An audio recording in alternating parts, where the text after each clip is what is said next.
Salut à tous, c'est The Grimfang et on se retrouve pour un petit tuto spécial Noël et spécial recyclage.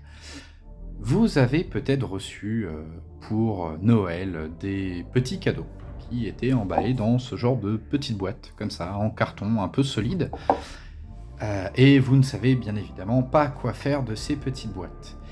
C'est mon cas, hein, j'en ai reçu 4 comme celle-ci. Ce sont des boîtes dans lesquelles il y avait, je crois, des tasses. Et donc, la boîte est en même temps un peu trop petite pour en faire quelque chose. Voilà. La question, c'est souvent, on se dit, ah, on va le jeter. Et là, j'ai repensé à Dropzone Commander et à leur décor en carton, dont ils ont mis récemment les modèles en circulation libre. Les PDF de leur décor en carton sont maintenant disponibles gratuitement sur leur site internet. Il y aura le lien en description. Et en fait, ces décors, ces bâtiments en carton, vous allez pouvoir les imprimer et très facilement, du coup, réutiliser ces boîtes-là. Les décors Drop Zone, si vous ne les avez jamais vus, c'est plutôt pour du 10 mm, mais ça s'adapte très bien pour Epic. Et ce sont des décors en carton comme celui-là, vous voyez, assez jolis, avec pas mal de détails. Et ce sont des décors à la base que on va monter, plier, voilà, comme ceci. Et puis voilà un petit peu à quoi ça ressemble une fois monté. Donc c'est des décors assez plats, mais l'impression est quand même d'assez bonne qualité. Ça représente des choses assez sympathiques. Mais ce qui a pour moi toujours été leur plus gros problème, c'est justement le fait que ce soit du carton. Même une fois collé, ça s'abîme assez facilement. Si on appuie dessus, ça se déchire, ça se tord. Et donc, ça a toujours pour moi été une faiblesse de ces décors. Maintenant qu'on peut les imprimer soi-même, ou que, comme moi, on a ici les vieilles versions, et on va tout simplement combiner cette boîte qui est de plutôt bonne qualité, qui est solide, et on va coller dessus ces décors. Pour ce faire, tout simplement, on va venir découper les décors à la bonne taille. Donc là, on peut y aller un petit peu à l'œil. Moi, ce que je vais faire, vous voyez, je vais me baser sur la fenêtre du haut. Donc je vais découper au niveau de cette fenêtre-là, de cette ligne-là, qu'on voit ici. Voilà, donc là, j'y vais un peu à l'œil. Et je vais venir découper ça, puis ensuite le coller sur mon carton avec de la colle PVA. J'ai commencé à découper quelques formes, donc voici ce qui sera mon toit, voici une des façades ainsi qu'une autre, et je vais maintenant les coller. Alors, deux solutions, soit vous les découpez vraiment au millimètre près à la bonne longueur, ou vous faites comme moi, c'est-à-dire que vous découpez à peu près à la bonne longueur, vous venez mettre de la colle PVA, vous laissez sécher, et une fois que ce sera sec, vous viendrez découper le surplus. Donc là, ici, moi, je vais plutôt utiliser cette technique, c'est-à-dire que je vais ici préparer le toit. Voilà, j'y vais avec de la colle blanche. Ici, une des surfaces.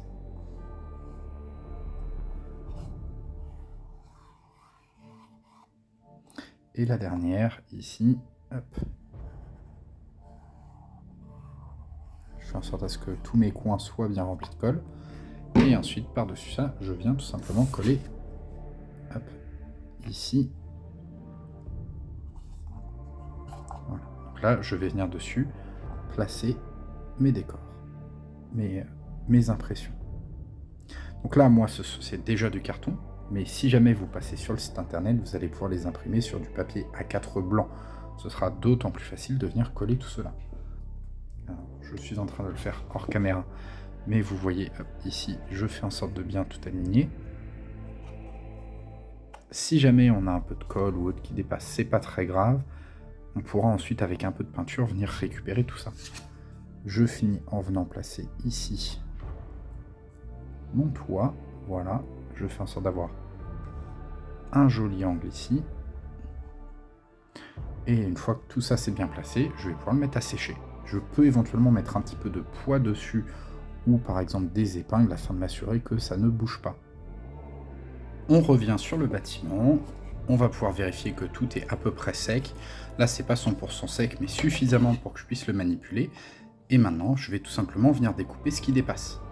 A noter que là j'ai fait un choix, pour info, qui est que, vous voyez, globalement le haut des fenêtres correspond avec le haut ici de la boîte. Une autre solution aurait pu être de faire dépasser légèrement sur le haut le mur, histoire de faire un peu comme une barricade. Par contre, j'aurais eu besoin de venir peindre cette partie-là. Mais c'est vraiment quelque chose où, vous voyez, j'aurais pu vraiment faire ça. Mais là, qu'est-ce que je vais faire? Je vais simplement venir découper ici, directement au ciseau, la partie qui dépasse. Je vais découper là. Donc là, en vrai, c'est pas très grave. Vous voyez, là, j'ai une fenêtre, par exemple, qui va être coupée en deux. C'est vraiment pas très très grave, ce genre de choses. Je veux dire, une fois en jeu, ça se remarquera pas. Voilà. Donc je découpe bien, je m'assure qu'il y ait vraiment le moins de carton possible visible. Le carton, de toute façon, en dernière étape, on va venir lui remettre une couche de peinture. C'est d'ailleurs avec ça que ces éléments-là, on va venir aussi les récupérer. Donc je vais vous montrer comment. Donc là, je viens vraiment m'assurer que ça corresponde. Tout est bon. Et maintenant, je vais venir coller les deux derniers morceaux. Et là, je vais pouvoir éventuellement soit garder le même motif par rapport à ce que j'avais imprimé, ou alors venir changer. Donc là, je vais aller mettre un peu de rouge, je trouve ça un peu plus joli. Donc là, le rouge, si je vérifie bien, je vais probablement avoir besoin de mettre... Vous voyez, je vais avoir besoin probablement de mettre un peu moins de 3. Et voilà. Donc je vais aller découper ça, et venir le coller ici, et là, avec la même méthode.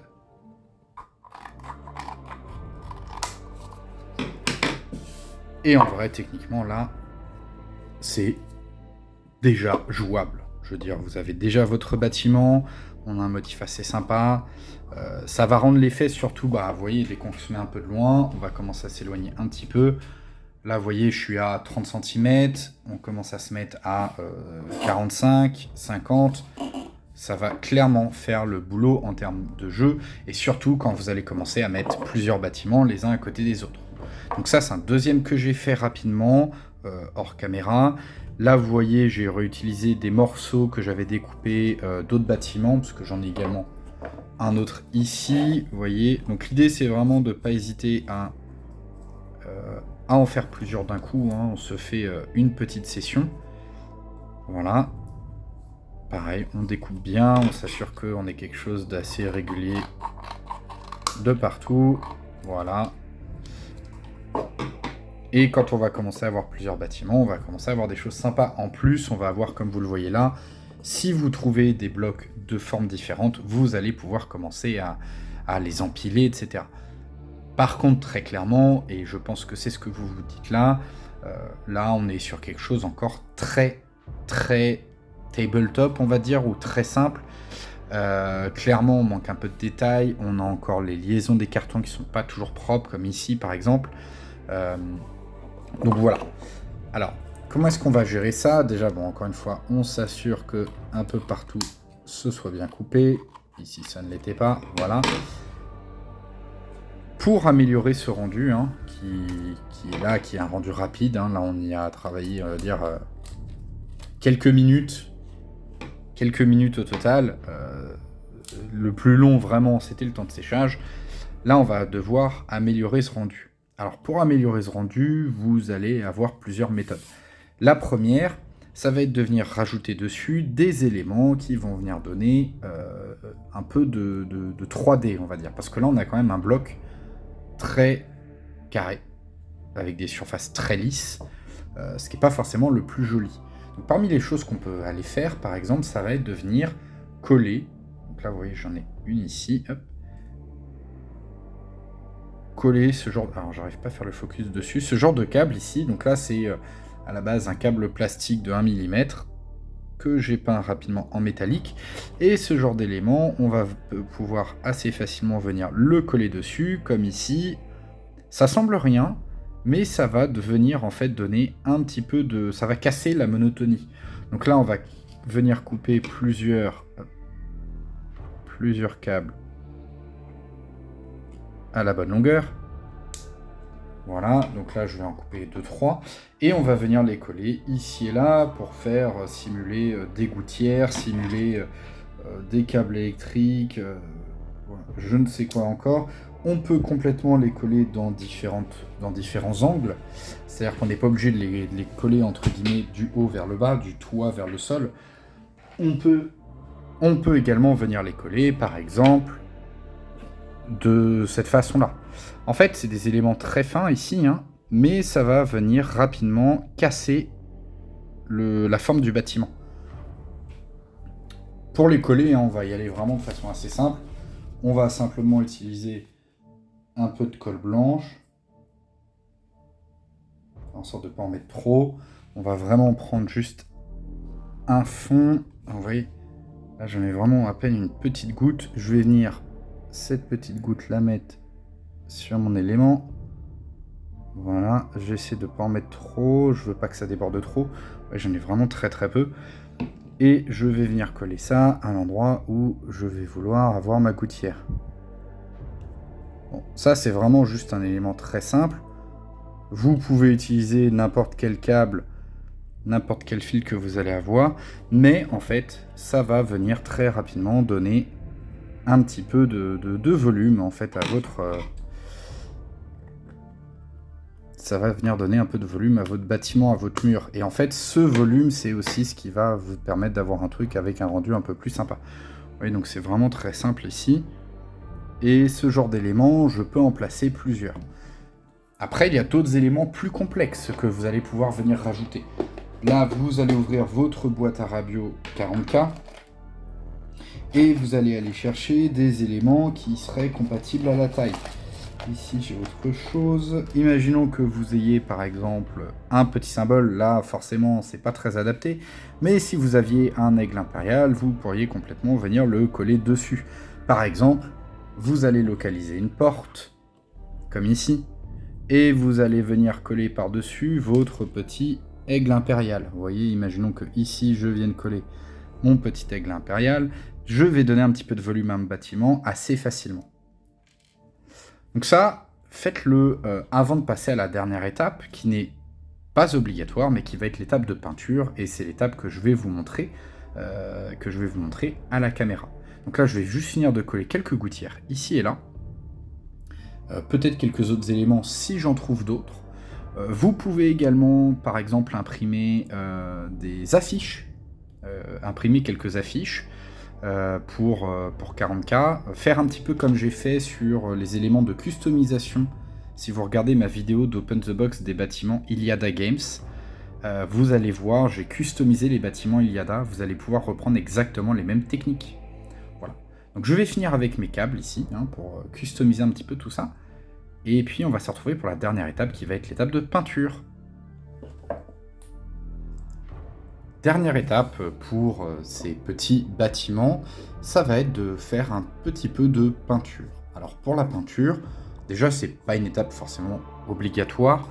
Moi en fait je vais utiliser un peu de peinture pour venir m'occuper des éventuels défauts que je vais avoir. Parce que forcément vous allez avoir des trucs comme ici, vous voyez, où vous n'avez pas forcément bien coupé, ou cette bande verte que vous voyez là. Des endroits où vous n'avez pas forcément bien coupé, des endroits où la colle a débordé, comme ici. Et ce genre de choses, bon, c'est pas super joli. Donc pour assez facilement améliorer le rendu, on va passer un peu de peinture. Pour la peinture, en vrai, ça va dépendre beaucoup de votre table. Si vous avez une table neige, une autre solution pourrait être de mettre de la neige artificielle sur vos bâtiments. Par contre, ça va les contraindre, on va dire, à une thématique un peu précise. Moi, ce que je vais faire pour les avoir un peu plus génériques, c'est que je vais utiliser une peinture texturée. Une peinture texturée, là, je vais utiliser du Stirland Mud. En fait, ça va me permettre quand même d'avoir un peu d'épaisseur. Je vais y aller un peu généreusement. Et comme c'est une peinture texturée, un Stirland Mud, vous voyez, ça sert à faire des socles à la base. Et ben, l'avantage avec ça, c'est que ça va vraiment me permettre de facilement venir recouvrir mes défauts. Vous voyez, là, j'ai mis juste un petit peu d'eau parce que c'est un vieux pot. Et l'idée, ça va vraiment être de venir tapoter là où j'ai des défauts. Donc par exemple ici j'ai un peu de colle, donc je vais venir en mettre un petit peu. Voilà. J'ai ici toute cette longueur là, bah là je vais y aller, hein, clairement. Je vais essayer vraiment d'aller recouvrir, ça va être là qui va être ce qui va être compliqué, ça va être de recouvrir vraiment la partie que j'ai sur laquelle j'ai mes défauts. Donc ici ça va être vraiment là. Donc je vais vraiment essayer d'aller voir à l'intérieur. Et comme c'est texturé, bah c'est pas grave, j'y vais un peu généreusement. Voilà.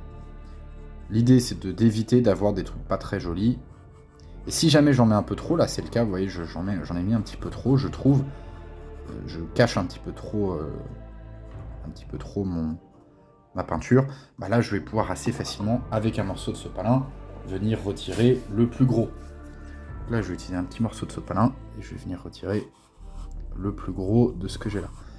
Là, encore une fois, clairement, l'idée c'est de faire du quick and dirty. Je suis pas là pour trop m'embêter. Vous voyez, je retire vite fait le plus gros. L'idée c'est vraiment juste d'éviter d'avoir des trucs qui, à distance de jeu, soient trop visibles, trop laids. Vous pouvez aussi, faut pas hésiter, tapoter un petit peu comme là, vous voyez, ça va vieillir aussi un peu le bâtiment, donner un peu de texture, donc voilà. L'idée c'est vraiment d'améliorer le rendu à distance de jeu. Forcément, si je viens mettre mon nez dessus, comme ça, vous voyez, de très près, ça se voit, c'est pas très joli. À partir du moment où je commence à m'éloigner, et bah là, on va avoir un rendu beaucoup plus sympa. Donc je vais faire ça un peu partout, et puis bah, on va se retrouver pour le résultat final. Voilà mes 5 petits bâtiments finis. Vraiment l'affaire de quelques euros, un peu de récup. Et puis après, l'accès soit à une imprimante, soit si vous avez quelqu'un qui avait acheté les décors de Repzone Commander en carton, l'accès à ces décors. Un peu de peinture. Et vous avez du coup très rapidement un rendu qui va être... forcément, là on ne parle pas d'une table de grande qualité très très belle, soyons honnêtes, hein, on est vraiment sur ce que je vais appeler du quick and dirty. Par contre, vraiment, entre, je pense, cette technique et la technique des forêts, vous pouvez pour quelques dizaines d'euros maximum, vous faire très rapidement 1, 2, 3 tables d'épique, avec différents éléments jouables, c'est-à-dire des forêts, des bâtiments, des éléments également qui vont être modulables. Ça, c'est vraiment souvent chez moi, vous savez, une constante. J'aime pouvoir réutiliser mes décors. Je ne veux pas être limité à une table qui n'est pas modulable. Donc là, vous allez avoir des bâtiments qui vont pouvoir être déplacés, qui sont quand même solides. Ça, c'est vraiment une vraie plus-value. Vous allez pouvoir assez facilement les mettre dans des dispositions différentes. Ce genre de bâtiment plat, vous allez pouvoir éventuellement, comme ceci, les mettre les uns sur les autres. Donc vous voyez, on a quand même pas mal de jouabilité.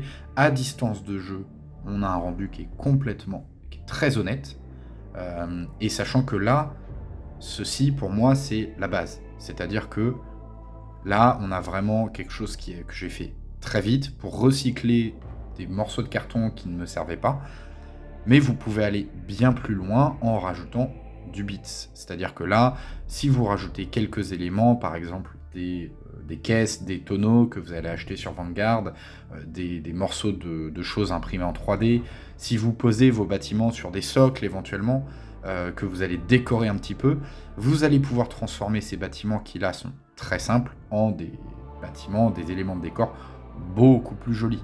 Hein. Donc il y a vraiment moyen de faire bien mieux que ce que j'ai fait là, en y passant plus de temps, mais à minima, en utilisant cette méthode, en recyclant quelques vieilles boîtes et en venant imprimer et coller dessus les éléments de décor de Drop Zone, vous allez pouvoir avoir quand même un rendu sympa et rapide qui vont, on va dire, ce sont des éléments de décor qui vont vous permettre de faire vos premières parties d'épique de façon un peu plus sympa qu'en utilisant des boîtes de lait. Donc voilà, j'espère que ce petit tuto vous a plu, petit tuto recyclage, et on se retrouve bien très vite pour une prochaine vidéo.